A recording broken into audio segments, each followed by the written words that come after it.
Ladies and Gentlemen, the Rolling Stones. Die Elder Statesmen des Rock'n'Roll bringen nach 18 Jahren ein frisches Album. Rock music has to have tons of energy and it has to have humor. We hope to make people smile. This is Stones. Wie geht's den Stones und was haben sie uns heute zu sagen? Mick Jagger, Keith Richards und Ronnie Wood geben dem ZDF ein exklusives Fernsehinterview und lüften das Geheimnis, was nach dem Album geschieht. Fast keine Band hat weltweit eine derart magische Anziehungskraft wie die Stones. Und wenige sind so perfekt inszeniert. Allein die Pressekonferenz, auf der sie in London ihr neues Album vorstellen, ist ein Ereignis. Präsentiert vom US-Talkshow-Star und selbsternannten Superfan Jimmy Fallon. Ronnie Wood, the Rolling Stones.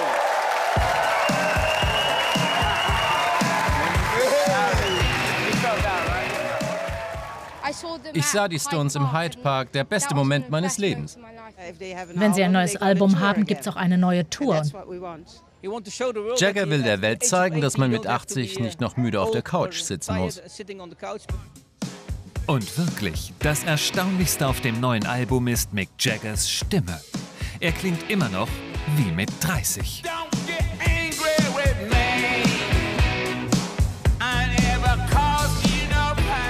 Wie macht er das nur? Fragen wir ihn beim Gespräch in einem Londoner Hotel. I'm just lucky, really, and you know, I never really had any problems, and with my voice, and I always kept it going, you know, and I had a few singing lessons to keep me together, and so I practice a lot, even when I'm not working. It's like being in the gym. So you go to the gym, so I have to sing. So I go to the gym and sing. It's boring, but you know, it's worth it. Der Jet-Set, die Konzerte, die Medientermine, wie die Geronto-Stars das alles meistern, ist schon ein Kunststück für sich. You've got to keep your fingers moving when you get to our age. Yeah. Keep everything moving.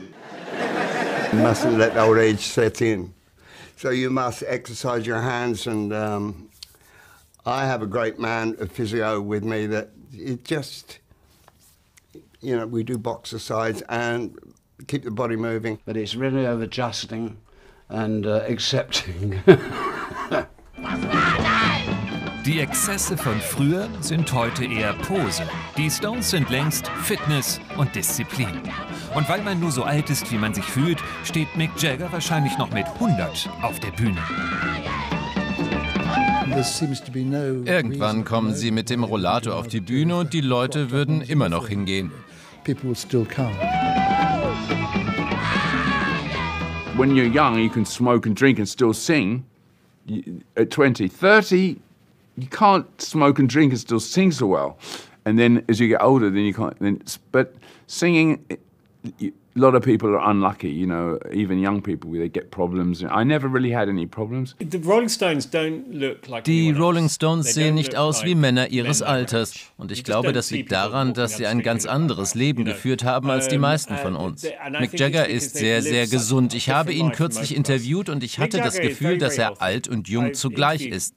Er hat ein Glitzern in den Augen, das sehr jugendlich ist. Und die Art, wie er sprach, war so jugendlich, dass er überhaupt nicht wie ein alter Mann wirkte.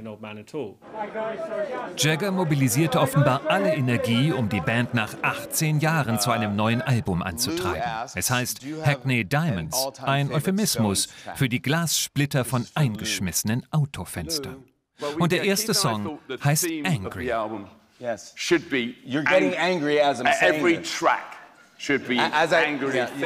Der jugendliche Zorn. Mehr als bloß Marketing? Was haben uns die Stones heute zu sagen? Worüber kann man heute zornig sein? About today. Do you have all day? I would be angry if I, you know, had to still live with my parents because I don't have enough money to afford to buy, you know, an apartment or even rent one. And it's hard, and some people have a hard life, you know. It's, you know, in England at the moment, it's like not really a great time economically. There's a lot of people not as well off as they were. 40 years ago.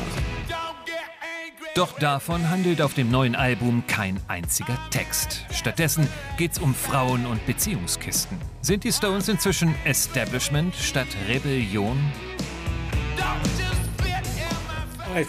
Ich denke, es ist lange her, dass die Rolling Stones gesellschaftspolitische Revolutionäre waren. Das ist ein paar Millionen Pfund und ein paar Privatjets her.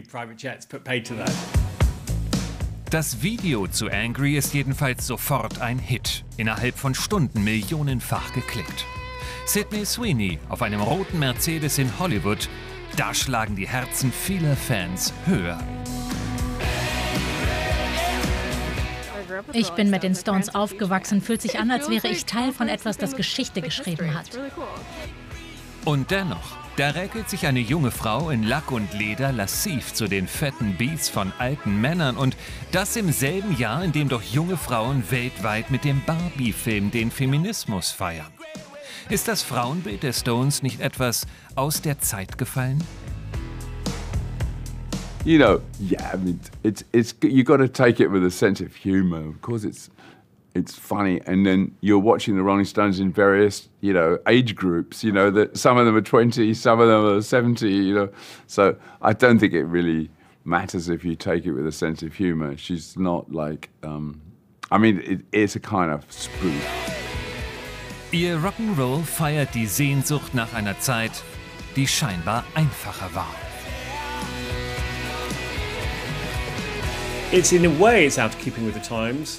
gewisser Weise ist es nicht mehr zeitgemäß, aber es ist eine Erinnerung an ein nicht puritanisches Zeitalter. Es geht einfach darum, Spaß zu haben. Ich finde, dass es ziemlich harmlos ist. I love the feel of the track and this is Stones. Die Stones rocken auf Hackney Diamonds mit prominenten Gästen. Sir Paul McCartney, Sir Elton John, Stevie Wonder und Lady Gaga, die mit Jagger einen wunderbaren Gospel singt. Ein irres Line-Up. It was a coincidence. She was in the studio next door, and she came in. I thought she was just visiting, and she came in, and she came in, listened a little bit, came in, walked in the studio, sat at my feet, put some headphones on. I gave her the iPad. She started singing. We don't usually sort of expect people like Stevie Wonder and Lady Gaga to walk in, but I mean, we were recording in Los Angeles, and I guess that kind of happens, Erstaunlich nur, dass man am Ende so wenig von ihnen auf der Platte hört. Ich glaube, die Gaststars mussten sich an die Rolling Stones anpassen, nicht umgekehrt. Wenn man normalerweise einen Star wie Stevie Wonder im Studio hat, dann steht er direkt vor dem Mikrofon. Hier sitzt er nur am Fender Rhodes und ein paar Synthesizern. How is it working with Lady Gaga on a song or with Elton John who was playing the piano? Elton, but I spoke to him a few times. I knew he was really keen to play on the album. I've got to play, Ronnie, and I went, well, join the queue, Elton. Hackney Diamonds sei das Beste, was die Stones seit Jahrzehnten abgeliefert haben, meinen viele. Einige spotten jedoch, die Platte klinge, als hätte künstliche Intelligenz aus den besten Stones-Songs ein neues Album gezaubert. Das Album erinnert mich an alle Stones-Alben und die Stones-Songs, die ich liebe. Angry, die erste Single, ist im Wesentlichen Start Me Up. Das kam, glaube ich, Anfang der 80er Jahre raus, vielleicht ihr letzter großer Song. Dann gibt es den Song Sweet Sounds of Heaven, ein Gospel und sehr ähnlich zu Shine a Light. Ich habe das Gefühl, dass diese Platte eine Zusammenfassung der Stones-Karriere ist. Der Sound, die Qualität, die Dinge, über die sie singen, sind eine Referenz an sich selbst. Meisterleistung des erst 32-jährigen Starproduzenten Andrew Watt, der die Band zusammen mit Mick Jagger 3 Wochen lang ins Studio zwang. I said, okay, this has got to be done in this certain time frame. We had a producer that's like, really making it happen. Every day go in and do 2-3 songs. Es ist wahrscheinlich schwierig, sie zusammenzubringen. Ihre Beziehungen sind inzwischen okay, nicht mehr so wie in den 80ern, als sie sich gegenseitig an die Gurgel gingen. Die Aufnahmen entstanden in Jamaika, New York und Los Angeles. Keith Richards lebt in Connecticut. Mick Jagger lebt in Frankreich und London. Ronnie Wood lebt in London. Ich habe nicht den Eindruck, dass sie die ganze Zeit miteinander abhängen und Tischtennis spielen. Ich glaube also, dass es extrem schwierig war. Ich habe den Eindruck, dass am Ende Mick Jagger alles antreibt. Einer fehlt in diesen Tagen. Charlie Watts. Sein Tod 2021 hat die Band und die Fans sehr getroffen. In 2 Songs ist er auf Hackney Diamonds noch zu hören. Für die anderen ist Steve Jones eingesprungen. Ist der Geist von Charlie Watts trotzdem auf dem Album zu spüren? Yeah, Charlie's spirit is always with us. Charlie once said to me, if you ever do anything by yourself, Steve Jordan is the man to do it. And then when I get well, I'll come and join you, but make sure it's Steve, you know. And Charlie didn't get well, but Steve has known Charlie's work for so long. He knows just how much, I think, to incorporate Charlie's thing and still add his own touch. You know, I was really happy with the rhythm section on this stuff. You know. In other words, really, it's like passing the baton, yeah, in the relay. Charlie Watts war ein Jazzer und ein Feingeist. Er hat gemalt, liebte die Kunst und die Literatur. Das berühmte Auktionshaus Christie's versteigerte jüngst Preziosen aus seinem Nachlass. Er war ein so sympathischer Mann, der von seinen Bandkollegen und von den Fans auf der ganzen Welt geliebt wurde. Und ich denke, dass seine sanfte Ausstrahlung, die er in der verrückten Welt des Rock'n'Roll verkörperte, bei vielen Menschen einen Nerv trifft. Die Rolling Stones haben über 6 Jahrzehnte hinweg eine einzigartige Karriere hingelegt. Sie haben Musikgeschichte geschrieben. Mick Jagger ist dabei nicht nur Frontmann, er ist auch der Geschäftsmann in der Band. Nichts ist heute mehr wie früher, etwa bei der Präsentation des ersten Stones-Albums. Yeah, I remember the press conference of Keith and I were in a pub in Denmark Street. And we had the album, and there were 2 journalists, one from the Enemy and one from the Melody Maker. We bought them a pint of beer. We said, here's our album. That's it. Have a listen. And then we went out. That was it. Yeah, that's the press conference. Heute sind die Stones ein mit größter Sorgfalt kuratiertes und hochprofessionell gemanagtes Produkt. Jagger, der Ex-BWL-Student, weiß genau, wie die Band den Nimbus der ewigen Rock'n'Roller bedienen muss. Eine wohldosierte Prise aufsässiger Rotzlöffeligkeit, sexy, fröhlich, unbeirrt. Mick ist sowas wie der CEO der Rolling Stones. Sie haben diese jahrelangen lukrativen Touren und das Merch und Sponsoring und all das wegen ihm durchgehalten. Wer auf ein Stones-Konzert geht, soll die Trübsal des Alltags vergessen.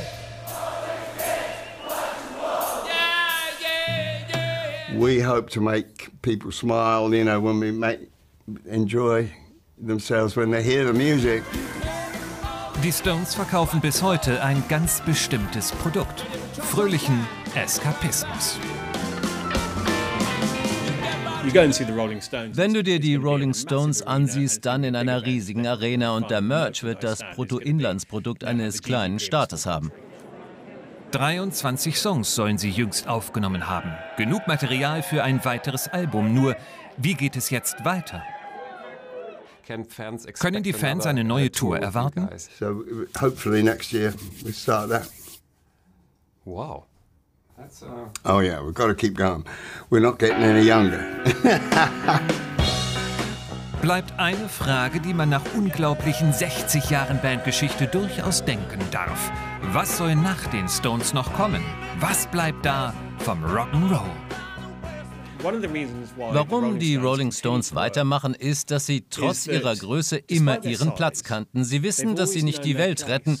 Sie versuchen nicht, sich als perfekte Menschen zu präsentieren, denn sie haben nicht den Anspruch, der neue Messias zu sein. Und sie werden niemandem das Leben retten. Sie wollen euch einfach nur eine gute Zeit bereiten. Rock music has to have tons of energy, and it has to have humor, and it has to have aggressivity. And if it doesn't contain those ingredients, it's going to be boring. Ladies and gentlemen, the Rolling Stones. Thank you.